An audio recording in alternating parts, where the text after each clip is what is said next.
Mabilisang balitaan, komprehensibo at totoo sa loob ng 1 minuto.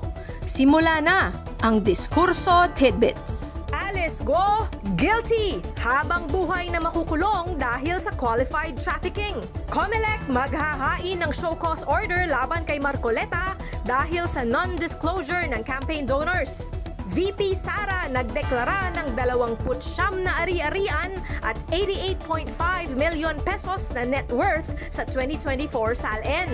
Agri-exports ng Pinas lusot sa taripa ng US. 3 luxury cars ng mga Diskaya binili ng cash sa BOC auction. 38 million pesos pasok agad sa gobyerno.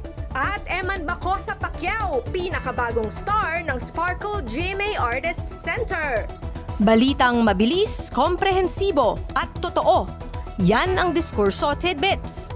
Basahin ang tungkol sa lahat ng yan at sa marami pang ibang nakatutuwa at makabuluhang balita sa diskurso.ph.